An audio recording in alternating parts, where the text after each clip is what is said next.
Hello and welcome to Indus News, live from Islamabad. I am Munib with the news of this hour. Let's begin with the top stories first.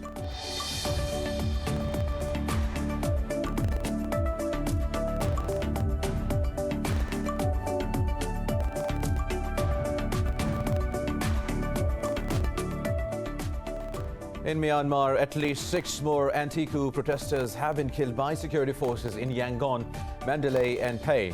It comes as activists are marking the death anniversary of a student whose killing in 1988 sparked an uprising against the then military government.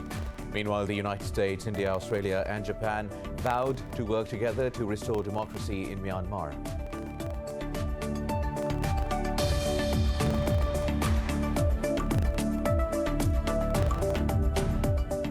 In Afghanistan, at least 8 people have been killed and 60 injured in a car bomb attack in the city of Herat.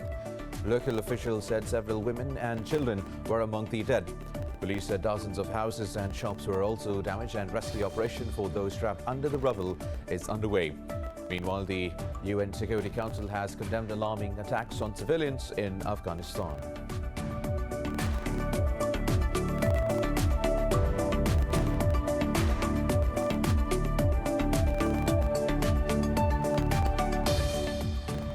The US says it is communicating with Iran on the revival of 2015 nuclear deal through indirect diplomacy. At a press briefing, White House National Security Advisor J.LO said Washington has engaged European states to convey messages about vis-a-vis status on the deal compliance. He said currently the US is waiting to hear further from Iranians over how they would like to proceed.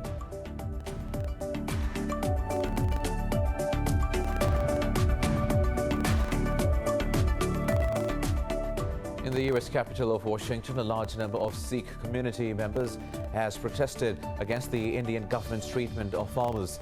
Demonstrating near the White House, the protesters were holding placards that read, "India is a terrorist state" and "Stop Indian terrorism."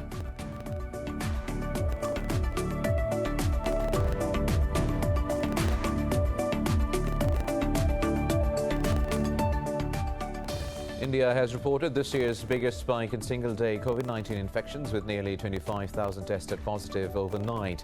India's caseload has exceeded 11.3 million, while its death toll has surged over 158,000. Meanwhile, Pakistan has recorded over 2,300 new cases and 46 deaths overnight, taking the toll to over 13,400.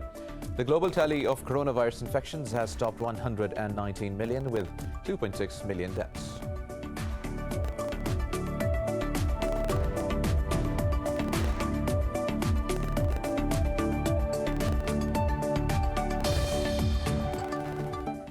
These were top stories. News in detail after a short break. Stay with us.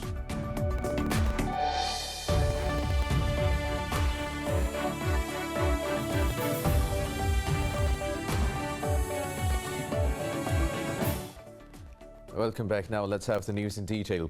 At least 6 more anti-coup protesters have been killed by security forces in Myanmar. Several others were injured in clashes with police across the country.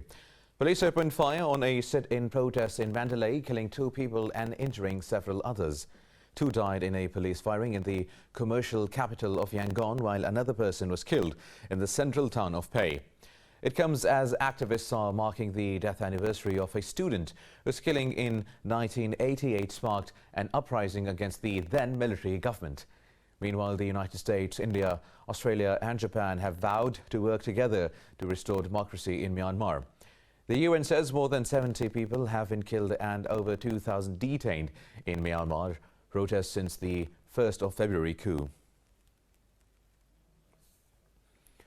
Now in Afghanistan, at least 8 people have been killed and 60 injured in a car bomb attack near a police station in Herat. Local officials said several women and children were among the dead. The local authorities added that members of security forces are also among the victims. Police said dozens of houses and shops were also damaged and rescue operation for those trapped under the rubble is underway. No group has claimed responsibility for the bombing so far. Now this comes as Russia said the Taliban should be included in any interim setup in Afghanistan. Moscow is set to host a conference on Afghanistan on 18th of March and has invited several regional players, including the Taliban representatives. Now, in the U.S. capital of Washington, a large number of Sikh community members has protested against the Indian government's treatment of farmers. Protesters gathered near the White House. They were holding placards that read, "India is a terrorist state and stop Indian terrorism." The farmers' protests in India have gained international recognition after their agitation turned violent. More than 250 farmers have died in the protest that started 4 months ago at Delhi borders. But the farmers vow to intensify the agitation and say they will not budge until the centre withdraws the 3 laws completely.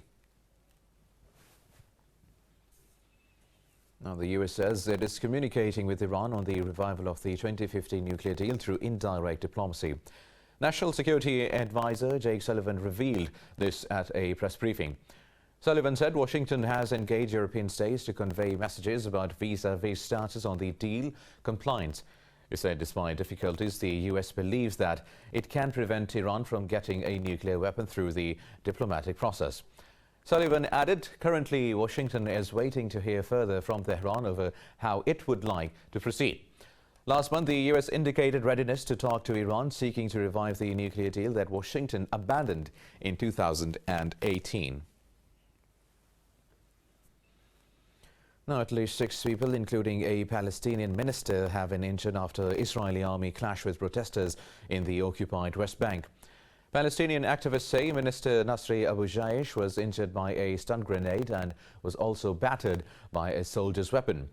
Palestinian media says dozens of protesters were affected by the tear gas. Palestinians were protesting against illegal Jewish settlements in the West Bank and the Wall of Separation. Yesterday, Israeli troops detained 5 Palestinian minors and obstructed many from entering Al-Aqsa Mosque. The global tally of coronavirus infections has topped 119 million with 2.6 million deaths. The World Health Organization has granted emergency authorization to Johnson & Johnson's one-shot COVID-19 vaccine. More on the pandemic in this report. The world hoped for a better and happier 2021, but with the political controversies, socio-economic impact, mutating variants, and now the questions on vaccines' efficacy are dampening the confidence. In the US, President Joe Biden is set to promote his $1.9 trillion American Rescue Plan next week by hitting the road on Help is Here tour. The US has also become the only country to top the 100 million COVID-19 vaccines administrations since the first shot on 14th of December last year. Meanwhile, the White House says the US has turned down a number of requests from around the world for COVID-19 vaccines. However, over in the south, the situation is much grimmer. Brazil has reported over 2,200 daily fatalities for the 3rd day in a row, with the toll crossing 275,000. The country is in the tight grip of crisis as a deadly wave takes hold, pushing hospitals and intensive care units towards a collapse. The World Health Organization has warned that the state of the pandemic in Brazil is deeply concerning and serious action needs to be taken. Brazil neighbors many countries in Latin America, almost all of them except a couple. And some countries are doing better in the neighborhood. But if the situation in Brazil continues to be serious like this, then the neighboring countries will be affected. 4 Spanish regions have stopped administering AstraZeneca's doses following reports of the formation of blood clots. Austria earlier stopped using AstraZeneca shots while it investigated death from clotting and a case of pulmonary embolism. However, AstraZeneca has insisted that its vaccine is safe. It says analyses of safety data of more than 10 million records show no evidence of an increased risk of said diseases. The European Union is also now investigating whether any of the 3 COVID-19 vaccines approved in the bloc might be linked to blood clotting. Meanwhile, Italy has announced another nationwide lockdown while the Prime Minister thanked citizens for their infinite patience. A few days ago, I thanked the Italians for their infinite patience. I am aware that today's measures will have consequences for the education of children, for the economy, and also for the psychological state of all of us. However, these measures are necessary to avoid a deterioration that would make even more stringent measures inevitable. Australia recorded the first local case in more than 2 weeks after a doctor tested positive, triggering restrictions in area hospitals. Meanwhile, South Korea has also reported a 3-week high of 490 new cases as authorities prepare for a broad vaccine rollout. Meanwhile, Pakistan has reported another 46 deaths from coronavirus overnight. The Health Ministry says the nationwide death toll has reached 13,476. The ministry registered over 2,300 new cases in the past 24 hours. It said the infections tally has crossed 602,000, of which more than 569,000 have recovered. The ministry said the number of active cases in the country is over 19,700. Meanwhile, Planning and Development Minister Asad Umar says the fast spread of the UK strain is driving the third wave in Pakistan. The government has recently reimposed restrictions and appealed to the masses to strictly adhere to the COVID-19 SOPs. The United States, Australia, India and Japan have committed to supplying up to 1 billion coronavirus vaccine doses across Asia by the end of 2022. This comes as US President Joe Biden hosted first meeting of Quad at leader level. Biden said a free and open Indo-Pacific is essential to each of the 4 countries. Meanwhile, Australian Prime Minister Scott Morrison called the meeting New Dawn in the Indo-Pacific. In a joint statement, Quad said they strive for a region that is inclusive, healthy, anchored by democratic values. The Quad countries also formed a working group to tackle climate issues, including strengthening implementation of the Paris Climate Accord. They have also formed another working group for critical and emerging technology. The UN Security Council has called for the withdrawal of foreign troops and mercenaries from Libya without any delay. In a unanimously approved statement, Council welcomed the Libyan Parliament's approval of a new unified government. The statement called on all parties to implement the ceasefire agreement in full. The Council said it recognizes the need to plan for the disarmament and to establish a civilian-led security architecture for Libya. The ceasefire agreement was reached in October last year, calling for the withdrawal of all foreign forces from Libya in 3 months. According to the global body, around 20,000 foreign troops and mercenaries remained in Libya at the end of 2020. But no withdrawals have been observed since. Now in Algeria, thousands took to the streets of the capital Algiers against President's announcement of early legislative elections. The protesters are demanding a complete overhaul of the ruling elite, an end to corruption and the army's withdrawal from politics. Protesters say they will refuse to vote in the upcoming polls under a political elite they reject. The vote is part of reforms promised by President Abdelmadjid Tebboune following protests that forced his predecessor to resign in 2019. Tebboune dissolved Algeria's parliament last month and has now set June 12 for early elections. More news coming up in this news bulletin after a short break. Stay with us.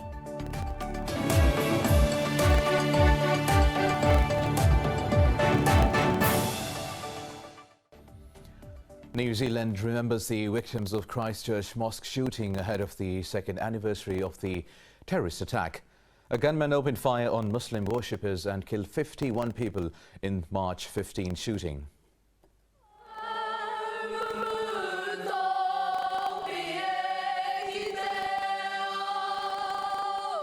A remembrance service was held at the Christchurch Arena, where the family members of the victims spoke about the tragedy.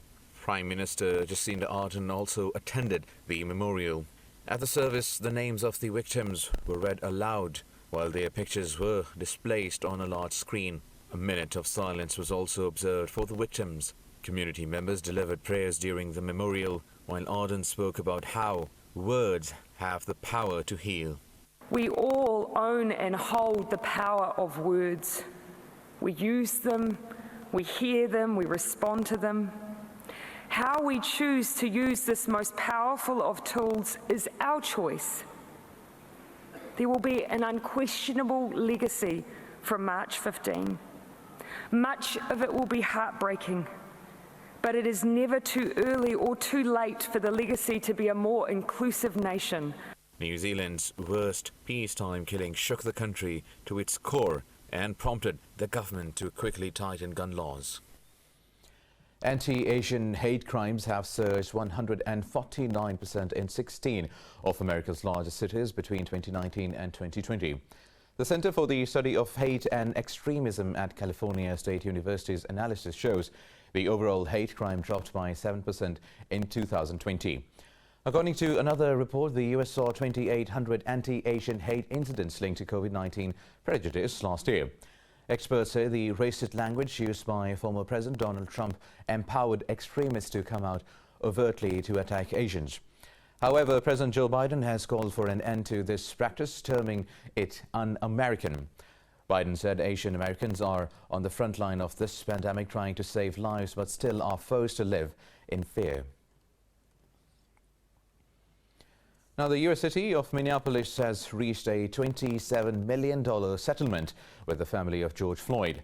The move seeks to settle a lawsuit by Floyd's family over his custodial death that stirred worldwide protests against racial injustice. The Minneapolis City Council voted unanimously to approve the pre-trial settlement. Floyd family's attorney Benjamin Crump said the agreement is the largest pre-trial settlement of a lawsuit in U.S. history. At a news conference, Crump said it signifies that unjust taking of a black life will no longer be written off as unworthy of consequences. George Floyd life matters, and by extension, black lives matter.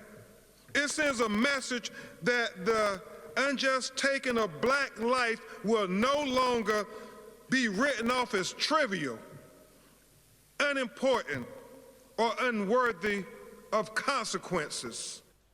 Meanwhile, the jury selection for the trial of a former police officer, Derek Chauvin, is underway.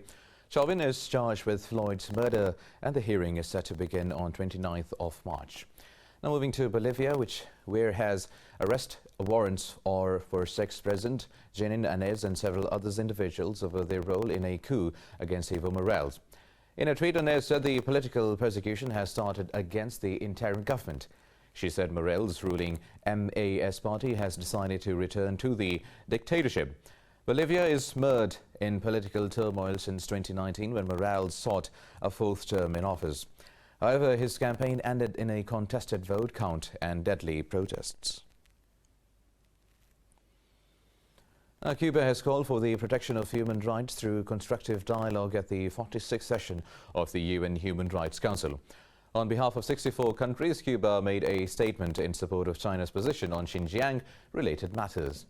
Cuba's envoy said all sides firmly oppose the politicization of human rights and double standards. The envoy urged the relevant sides to stop interfering in China's internal affairs by manipulating Xinjiang-related issues. The representative added countries must refrain from making unfounded allegations against China out of political motivations. China's foreign ministry said Xinjiang-related issues are not human rights issues at all. The spokesperson urged the countries to abandon ideological prejudice and stop undermining China's interests by using Xinjiang as a pretext.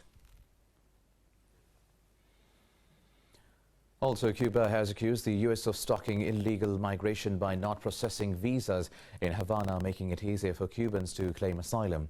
This comes after a Cuban's vessel last week capsized near the Bahamas, leaving some people floating in the water for over 14 hours.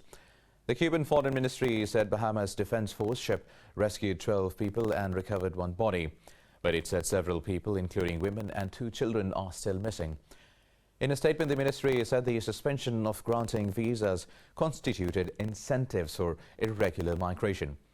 Responding, U.S. State Department said it has designated embassy in Guyana to process immigrant visas for residents of Cuba. The department said the U.S. is committed to supporting safe, orderly and human migration from Cuba. Torrential rains in Peru have left thousands of people displaced and caused a path of destruction. Across much of the north, Peruvians struggled with flooded fields, dead livestock and cut-off roads as rivers overflowed. In Bagua, firefighters have rescued an old woman trapped in her house after heavy rain collapsed one of the walls blocking her exit. Neighbors called authorities after hearing her yell for help. Authorities warn heavy rains are likely to cause more flooding in regions of Lambaike, Cajamarca, Piura, Tumbes, Junin and Huanuku. Now, China has launched its fourth group of Yangon 31 remote sensing satellites. A Long March 4C rocket carried the group into space from the Jiquan Satellite Launch Center in northwest China. According to the Launch Center, it is the 363rd flight mission of the Long March Carrier rocket series. The satellites will be used for electromagnetic environment surveys and other related technology tests. Beijing launched the first group of the Yangon 31 remote sensing satellites back in 2018. The first global study on human twinning suggests that more twins are being born now. However, researchers behind the study say that the world may now have reached peak twin. Details in this report. More doppelgangers might be roaming around the world now than ever before. According to a study published in the journal Human Reproduction, the global twinning rate has risen by a third since the 1980s, with about 1.6 million twins born each year worldwide. The findings suggest that 12 per 1,000 deliveries are now twins as compared to 9 per 1,000 around 30 years ago. Researchers have attributed medically assisted reproduction techniques like IVF as the primary cause of the increased rate. We're seeing levels of twin births that we haven't seen before if we look at the whole world together. And that's mainly because the twinning rate in rich developed countries has gone up in the last 2, 3, 4 decades, basically since the introduction of IVF treatment, some other medically assisted reproduction, and the postponement of births, women giving birth at older ages, which in itself, independent of IVF, also increases the twinning rate. Scientists behind the research say that high-income regions such as Europe and North America are now emphasizing on refining fertility treatments. These recent advances in assisted reproductive techniques have decreased the likelihood of twinning, particularly in these regions. We think we're actually at the peak, or that we might be at the peak, because this increase that we've seen driven by IVF, that has come to a standstill, and in some cases actually has already declined a little bit, because the treatment is more effective, it's more successful now than it used to be. During the study, scientists collected data on twinning rates from 165 countries between the years 2010 and 2015, and from 112 countries for the years 1980 to 1985. Now, singer Jennifer Lopez and former baseball star Alex Rodriguez have reportedly split up after over 4 years together. The split follows recent rumors linking Rodriguez with one of the stars of TV reality show Southern Charm. Lopez said late last year that they had postponed their wedding twice because of the coronavirus pandemic. Lopez, who began her career as a dancer and a singer, produced and starred in the 2019 movie Hustlers. She also sang at U.S. President Joe Biden's inauguration in January. The couple was last photographed together in late February in the Dominican Republic, where she is shooting a movie.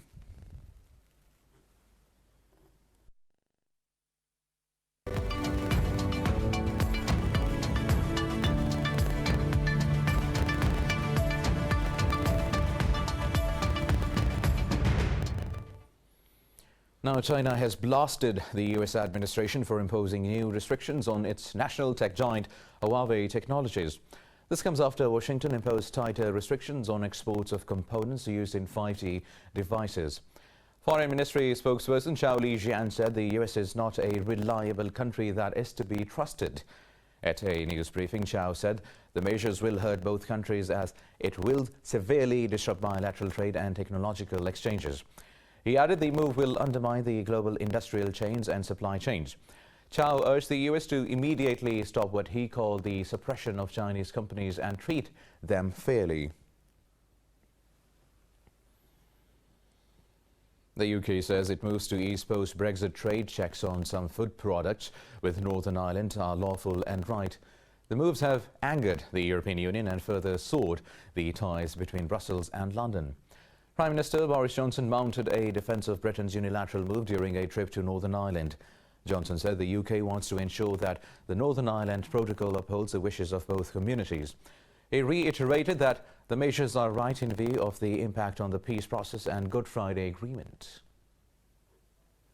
I think the most important thing about the protocol is that it should guarantee the peace process and the Good Friday Agreement, which we all believe in, and everybody in Ireland, in the UK, and Northern Ireland has worked so hard to achieve. And there's got to be a balance and symmetry in that. And what we want to ensure is that the protocol upholds the wishes of all communities, of both communities, and has the consent of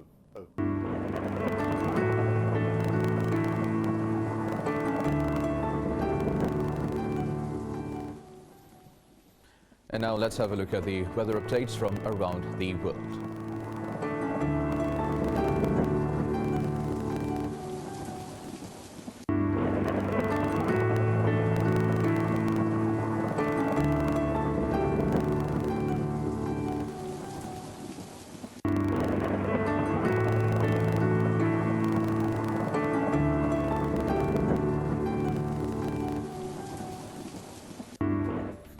Well, that is all for now. For the latest updates, you can follow us on social media at Indus News. Take care.